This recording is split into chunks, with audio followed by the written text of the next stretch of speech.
Good morning, everybody. Welcome to our Change Communication webinar. My name's Leona Deakin, and I'm going to be talking to you for the next half an hour about communicating in times of change, with a reference also to the challenges presented by COVID-19. So hopefully that will make it nice and applicable for you all today. A few pointers to start with. So like I say, we're going on for about 30 minutes, and then there will be opportunity for you to ask questions. You can type your questions in as I go during the first half hour, and then at the end we will answer sort of 3 to 5 questions, and any remaining ones I will come back to people after the webinar and answer those best I can. So I hope that the next half an hour is going to be useful for you. What I wanted to cover as a sort of overview really of communicating in times of change was the fact that different types of change call for different types of communication. And so having a little look at what type of change you might be facing, and therefore what that might help you to decide which tools and techniques, which channels and types of messages might prove most useful. I also wanted to touch on resistance to change, where that comes from and how it can be overcome. And that touches on some of the emotional impact of change, which clearly in the current climate is very pertinent. People are feeling a lot of emotions in the face of coronavirus, and that will affect how they receive any communication. And so giving you some suggestions and tips on that as well. And then finishing with 5 top tips for getting it right. Like I say, this will be a sort of overview to change communication. We do a full day course where we go into all of these things in much more depth, but hopefully this will give you sufficient today to just start prioritising and planning the various bits of communication you have coming your way. And the information I'm going to be covering is useful not only if you are a communications professional, but also if you are a leader or manager within an organisation, or a HR professional within an organisation. And I'll reference those roles a little bit towards the end. So my background is a psychologist. I'm a psychologist that specialises in change and resilience.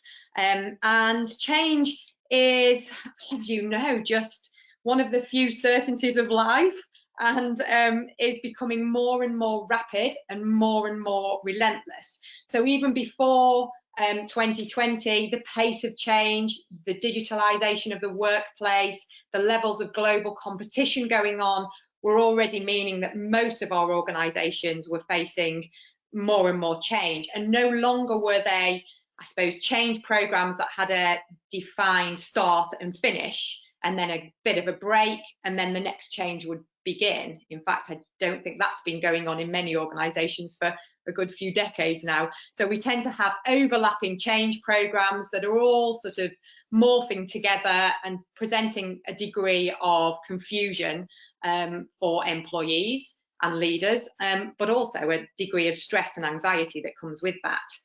And then just to add a little bit of extra fun into the mix, we now have COVID-19, which clearly has created a huge amount of change organisationally and personally across the nation and across the world. But why does change communication matter so much, and what part does it play? Research has shown us that organisations, according to their employees, are traditionally very bad at managing change. So just looking at a couple of the bits of research that have been done over the years. So this one was back in 2006, and this is Ipsos Mori, and they are looking at whether private sector and public sector employees thought that organisations manage change well. And you can see that they are really quite depressing responses. The answer is clearly no. But you would hope that in the decade or so that followed, lessons would be learned and things would have improved. However, after the recent recession, the Chartered Institute of Personnel and Development carried out a study of all of its member organisations, which is pretty much most of our medium and large organisations in the UK, and asked how employees felt about the organisations following the way that the changes had been managed. And as you can see there was a big impact on not only the morale that people had, but also the amount of trust they now felt towards management.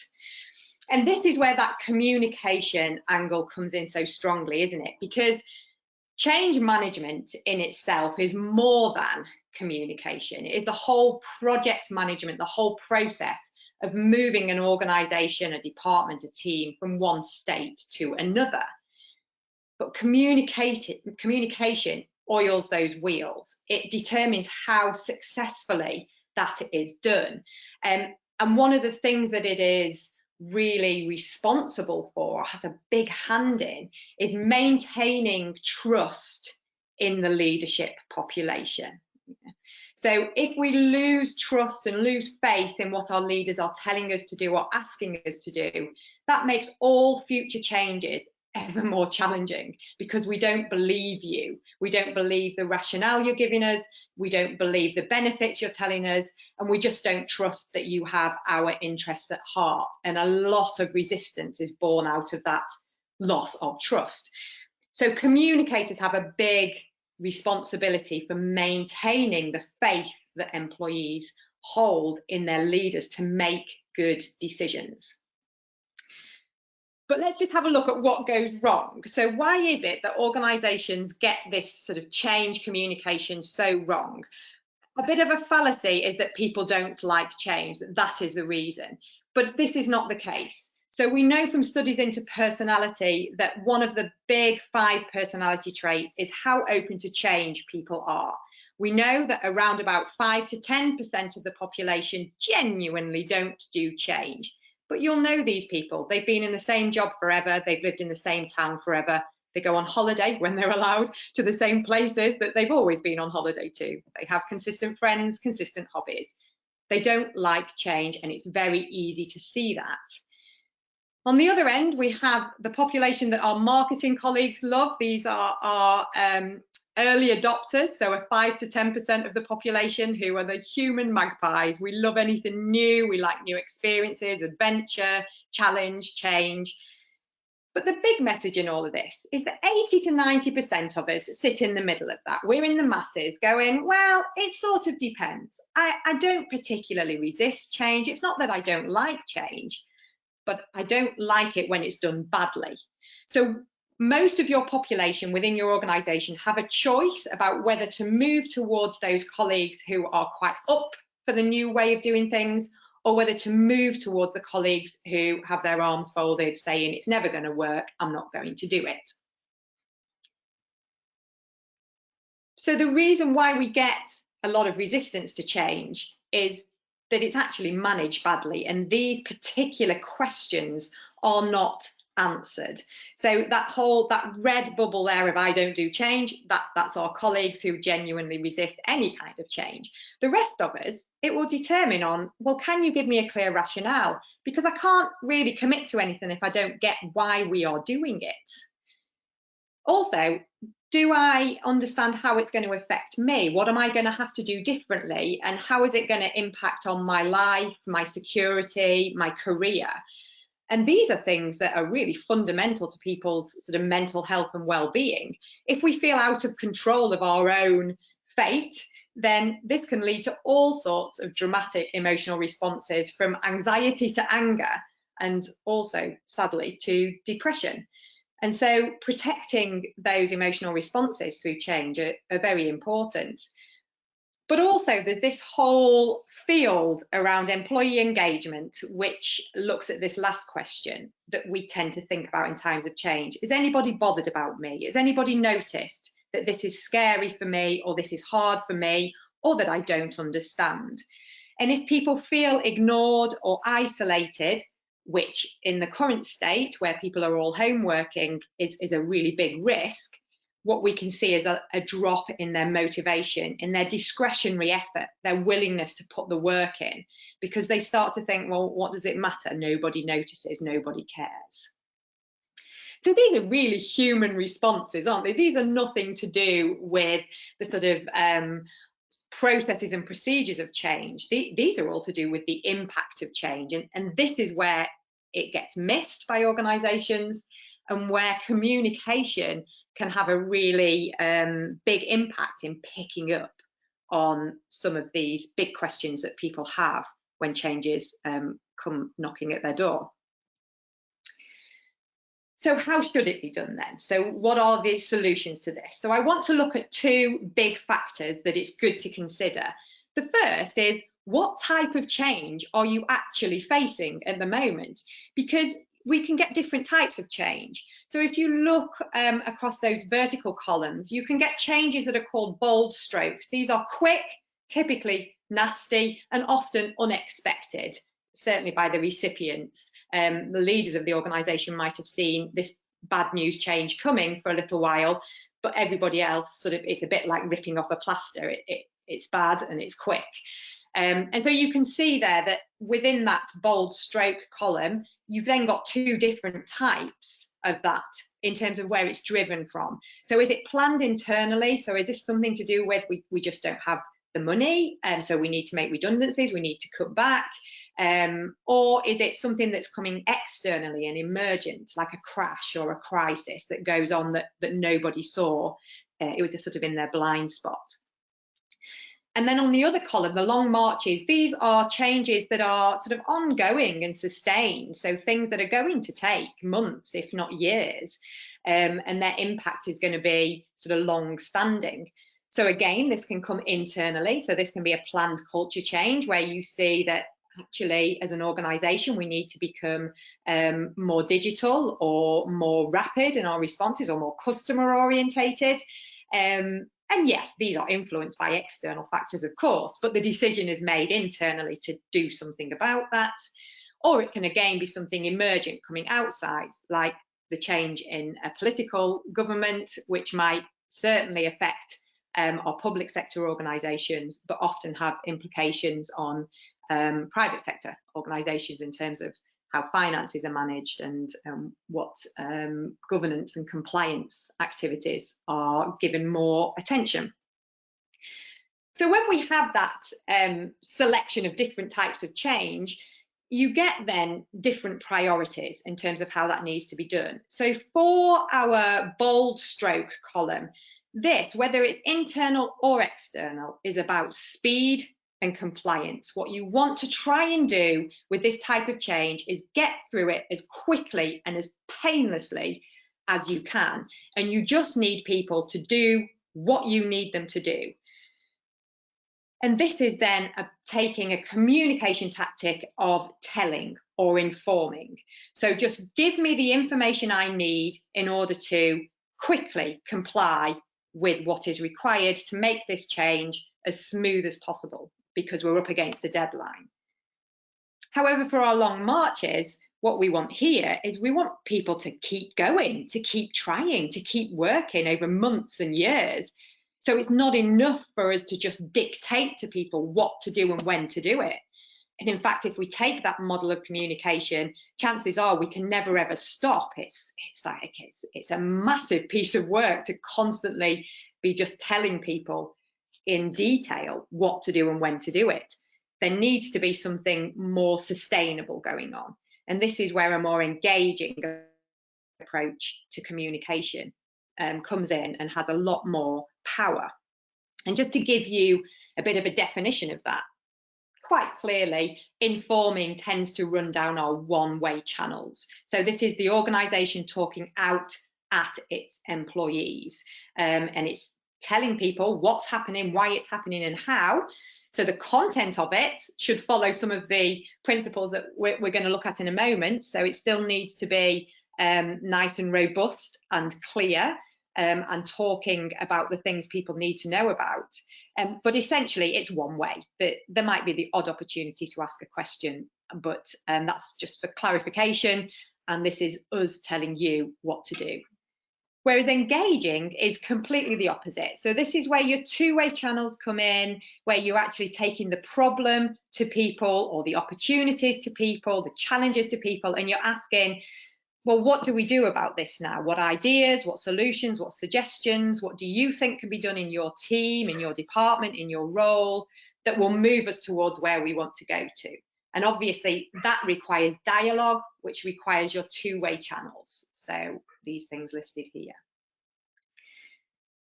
So to use COVID-19 as a bit of a illustration of this, clearly since the end of March, this has been a speed and compliance priority. So this is something that's come from outside. We didn't see it coming, and it's been very much the bold stroke. And that stay at home message, very, very clear, very concise, and most of us complied with it. The majority of the population complied with it, the majority of organisations complied with it, and it was an informed message from the government to the rest of us.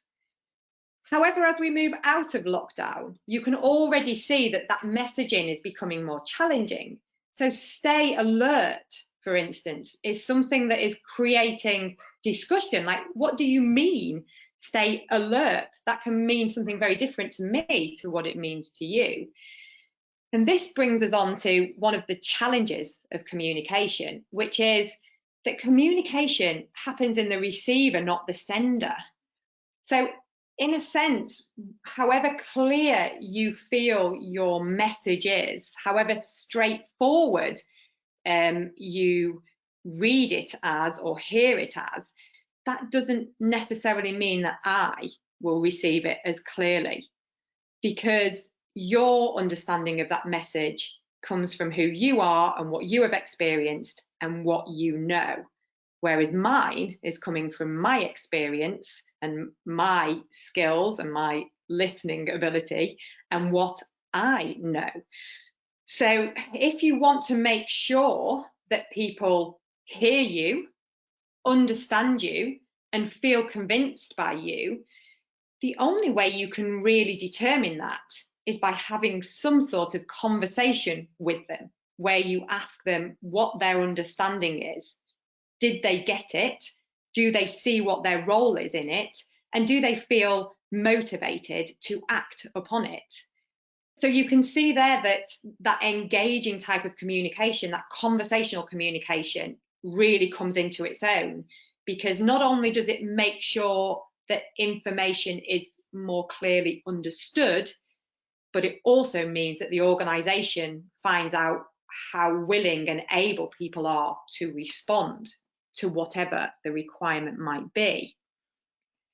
And so with COVID-19, you can see now as we move out of it that the change from just telling people what to do has shifted to something that has to be more of a sustained commitment on the part of organisations and individuals in order to keep ourselves and everyone else safe while getting back to some sort of normality. That requires all of us to engage our brains. We can't just wait to be told.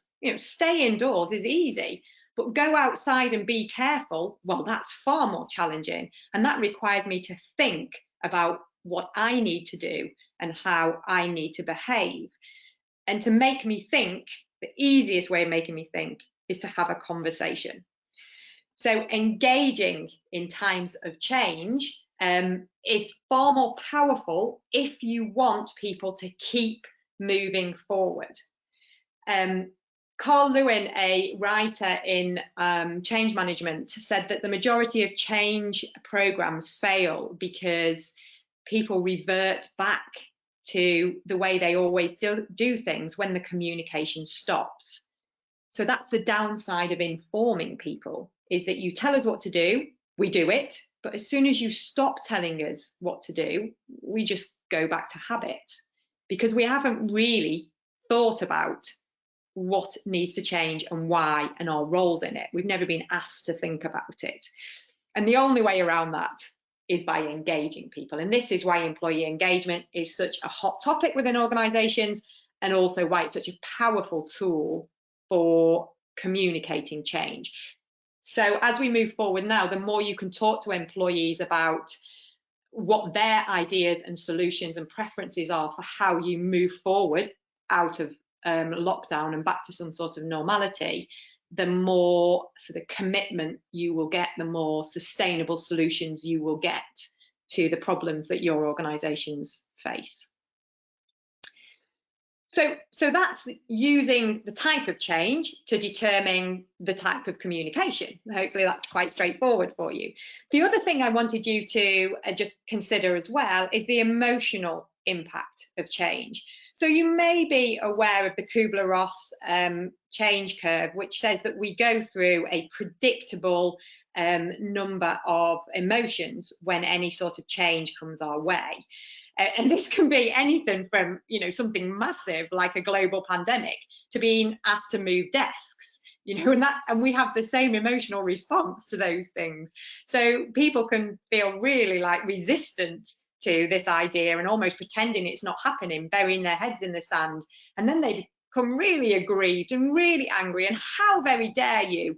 And then it becomes really sad and depressing, and this is really, really hard before they can move forward to some sort of acceptance.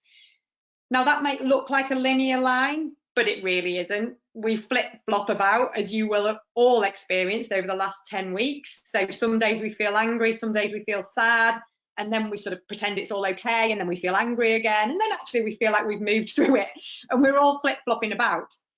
You can't stop these emotions. These emotions are going to happen whether you have a global pandemic or you're asking someone to move desks. What you can do is help people move through them and process them quickly. And just in terms of what's going on around us at the moment, you can see here from this sort of study into the impact of COVID-19 globally, is that we're finding that these particular emotions, denial, anger, depression, they're all being recorded at very high levels at the moment, and we have a lot of sort of mental health issues potentially on our hands. So what can we do about this? So there's a number of things that help us in each of these stages, and these I've sort of presented here in the sort of 4 Cs. So when we're in denial and we're sort of pretending that this change doesn't matter or doesn't require us to do anything differently, what's most important is that we're pushed out of denial and we're given some very clear reasons why this has to happen. And that's not just, well, everything's going to be okay once we've gone through this change and everything will be better and nicer. I also need to know the negative drivers. I need to know, if we don't change, what are the consequences of that? I need what they call a burning platform to make me jump out of denial into some form of acceptance. Now, I might then get angry or I might then get sad, but you can't avoid that. That doesn't mean you should not give people a truthful and honest account of why this change needs to happen. Good news and bad news balanced together. Once people are feeling anger, and that sort of hot emotion and frustration, what's most important then is that they're allowed to vent it. Anger is a very active emotion. We need to get it out. We need a forum. We need someone to hear it, or it's going to bounce around our heads. So having some mechanism where people can air their frustrations, air their fears, air their annoyance. And obviously you don't allow this to go on and on and on and on with the same complaints. You're looking to give people a forum a couple of times, and then you're asking them to think of ways to address their concerns or find ways of addressing their concerns. And that's why that's collaboration. It's not just come and complain to me. It's about, well, what are you worried about? What are you scared of? What are you angry of? So what are we going to do about it? And what are you going to do about it too? So that engaging two-way communication is clearly very helpful for that type of emotion. When people are getting sad and depressed and starting to feel like it's all too hard, it's going on too long, I can't do it, what they need here is some support and some consideration. They need somebody talking to them about building their own confidence, making them aware of the skills that they have, the changes that they've overcome in the past, really giving them a sense of resilience to this, to try and make that dip into depression more shallow so that it doesn't last as long and it doesn't go as deep. So come on, you can do this. Come on, I'm right with you. What are you really worried about? Is that really ever going to happen? So it's that sort of coaching and coaxing people through that phase. And then the bit that I find with most organisations I work with that doesn't really get done is that when people start moving through to accepting the new way of working, that's just assumed that's job done, let's move on. But we need some recognition. We need recognition of the effort that we've all put in. So we want you to say thank you and to praise that effort so that there's a feel-good factor to that pain we've just been through. And we want to be able to look back and see what we've achieved and how far we've come. And the reason that's so important is learning the benefits of any painful change experience builds our resilience to the next change. So what you're doing there as an organisation by monitoring progress and celebrating progress is increasing your population's tolerance for more change, which, as I said at the beginning, is part and parcel of life. So we need to build people's resilience to this type of activity going on. And if you're a communication professional sitting out there listening, you're probably thinking, oh my goodness, I haven't got enough hours in the day to do all of that. What are you talking about, you crazy lady? And this is where the different roles and responsibilities come in. Because to address all those different emotions, we are looking at not just you guys in internal comms. We are also looking at human resources, providing training and reinforcement activities that build confidence and competence. We're also looking at your senior leadership to make sure people understand that rationale and that it's very clearly spelled out with benefits and consequences.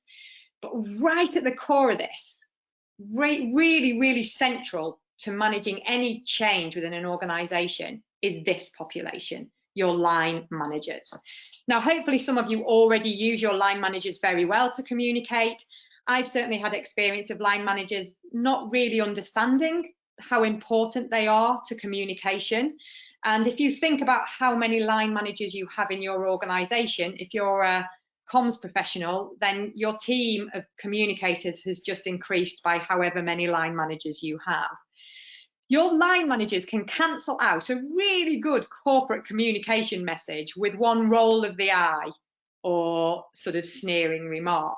If they don't think that the leaders are doing the right thing or doing it in the right way, they can cancel out all your good work and you don't know if that's happening. And they don't understand how powerful that can be on building resistance to change. So when we look at these stages of dealing with emotions and managing the emotional impact, what you need to do is plan who's doing what and when, because explaining why and answering questions, well, that's senior leaders and communicators. And so is the celebration bit to a large extent, recognising effort, celebrating how far we've come. That's all very corporate comms activity. But in the middle, listening to people's fears, talking to them about what's making them angry, building their confidence and competence, well, that's not communicators, that's line managers. That's somebody I trust. That's somebody who's going to be able to have that sort of quality conversation that's probably going to take a good deal of time. And it's not one conversation either, it's a series of conversations over a period of time. So your line managers become very critical, or you might have some change managers that you are sending out to do that sort of activity. And also human resources can play a big part there in terms of looking at what training and development is required to upskill people and increase their sort of confidence. And then you can see at the bottom what the benefits of all those things are. So we are looking to give people clarity of why this is happening, because that means I understand it more and am more likely to commit. If you listen to me and involve me, that increases my engagement, my understanding. I'm starting to think about it for myself. If you look after me and care about me, well, that makes me want to work harder for you. And if you celebrate the progress and you make me feel proud of what we've achieved, well, you're increasing my resilience and you're also making that whole change process stickier and more sustainable. So then, drawing all of those together, I wanted to give sort of 5 top tips, I suppose, for communicating change and dealing with whatever you might have coming your way.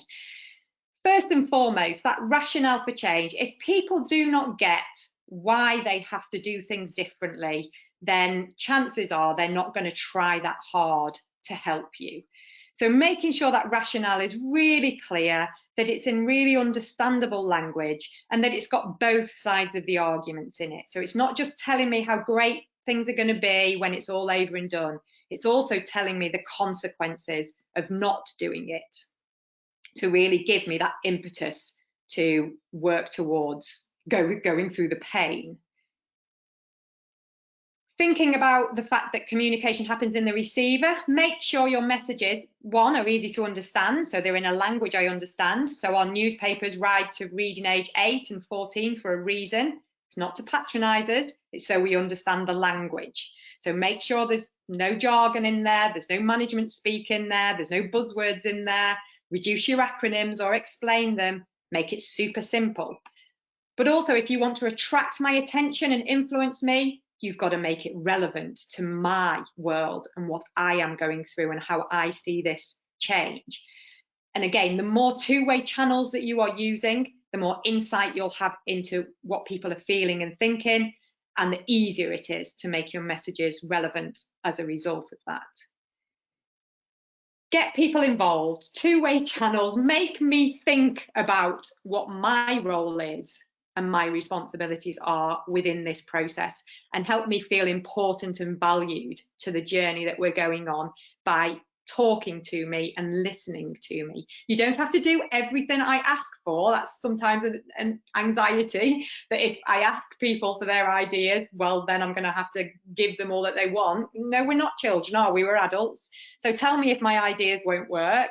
I accept that all my ideas are not going to be great, but at least give me the opportunity to voice them. Then look at your line management population. Can you use them better? Do they understand how critical they are to helping people process change on a cognitive level, understanding why it's happening, but also on an emotional level, working through any anxiety, any fear, any anger about it, and helping them to move past those emotions that are going to happen, but we just need to be helped to move past them and through them as quickly as possible. And our line managers are best placed to do that with us. And then finally, don't forget to look back. So with my clients at the moment, I'm asking them to think about the last 10 weeks and what they have experienced that's been better than what they had before. So we're seeing lots of organisations with home workers where actually their communication activities team-wise have improved, because they've all been on the phone to each other every day and doing lots of Zoom calls, and they've had access to the leaders that they wouldn't normally have, doing weekly briefings. So there's some real benefits and learning that's come out, real progress made. What you don't want to do is lose that as you come out of the change process and just end up reverting back to type. So remembering to look at what we've learned, but also celebrate what we've achieved, because that is going to build our resilience for the next phase of change, which is undoubtedly going to be coming our way. So I hope that's given you a bit of insight into some of the considerations for communicating in times of change, whether they be big or small changes. So I think we have time now to take a couple of questions before we finish. Let's have a look. So I'm just going to have a look to see what we've got.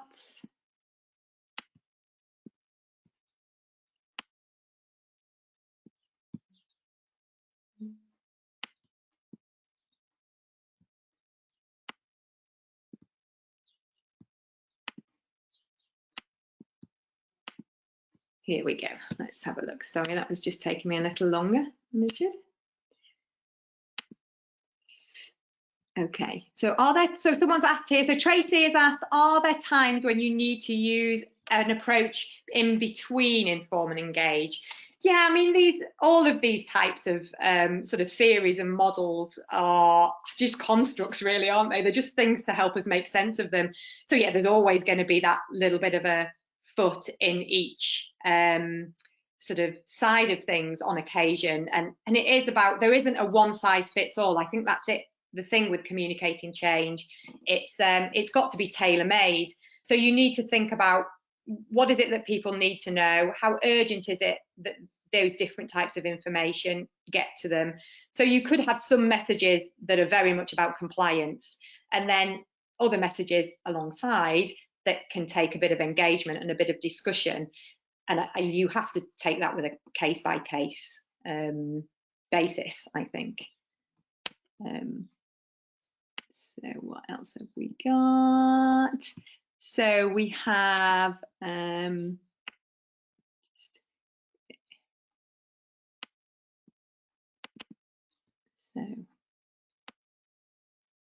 so Siobhan has asked, I can't see the end of that question. So if we flip-flop between emotions, would you recommend that we have all four?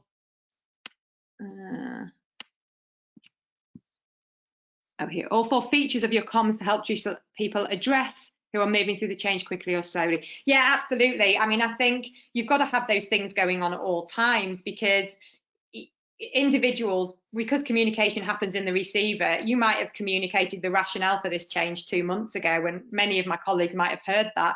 But if it wasn't relevant to me, it wasn't hitting my team or my job at that point, I probably didn't hear it. So that needs to constantly be sort of flowing through your comms.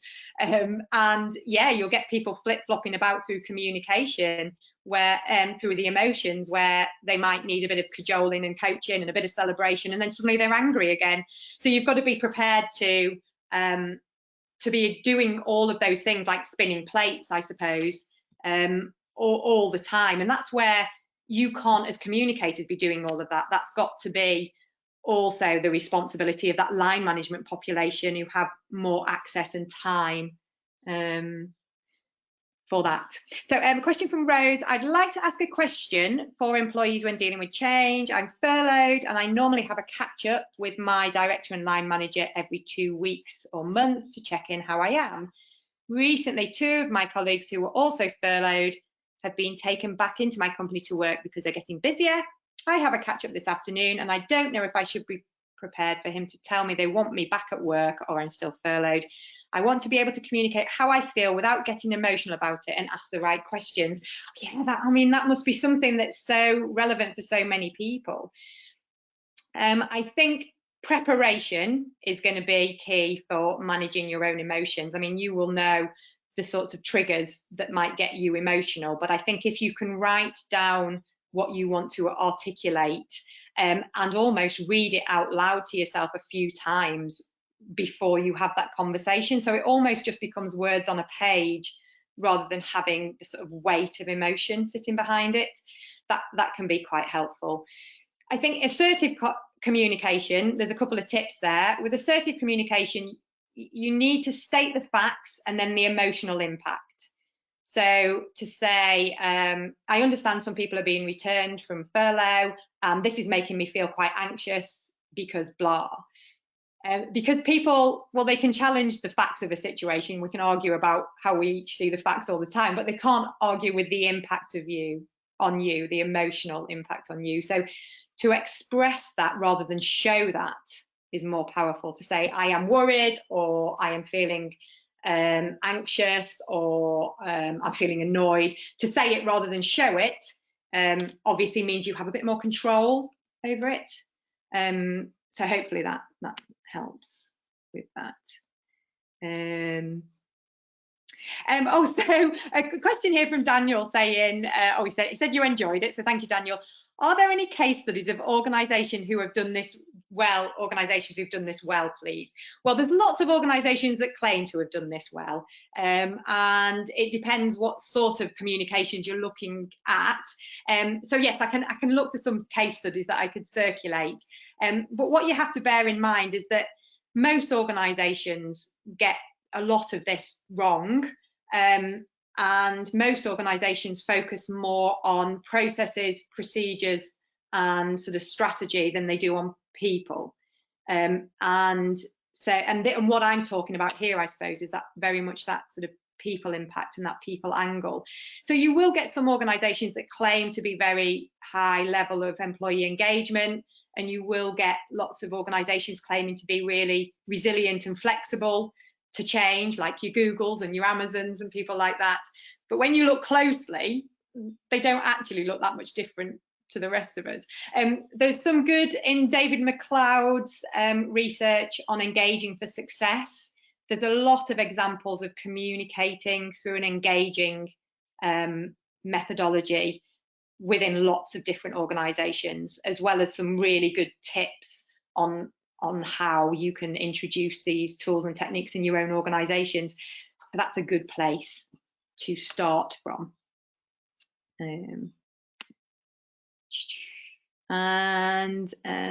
Let's do one more. I'll do two more. So we've got here, Holly's asked, do you have any tips for delivering the change announcement remotely when face-to-face conversations can't happen? I think here it's really utilising the power of social media, because unlike a decade or so ago, we do have the opportunity to have two-way communication through, sort of social media channels. So utilising those types of things within your organisation, people want to have an opportunity to ask questions, as you guys are doing now here today, and they also want a chance maybe to express their opinions. So having some way of bouncing questions back and forth, questions and answers back and forth, or doing polls of what people think or what people's opinions are, those types of tools and techniques can make people feel like, oh, you are actually listening. This isn't just happening to me, this is happening with me, and that will make people feel very differently about the changes that are being faced. Okay, and I'll do a last one here. So when your company, so Amar is asking, when your company isn't communicating well, what do you feel is the best way to request information? Well, politely, professionally, but with ongoing persistence. I would say, Amar, just don't give up. If they want you to do your best work for them, if they want you to adapt to their changes, if they want you to help them realise their vision, they have to be prepared to explain to you the things that you feel you need to know. So don't give up, but don't get too petulant, don't get too angry, just politely and professionally persist. That would be my suggestion for that.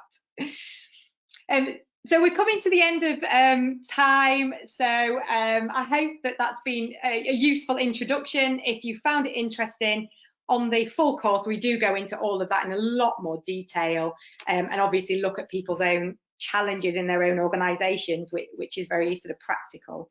I will have a look through the other questions and answer as many of those as I possibly can for you after the session. And I also wanted to just flag that our next webinar, which is next Tuesday at 11 AM, is mental well-being in the shadow of coronavirus, which is linked quite nicely, I think, to some of the things we've talked about today. But thank you so much for joining me. I really do hope it's been time well spent, and I look forward to maybe meeting some of you in the future when we can get back to doing our full day courses. Best wishes, everybody. Bye-bye.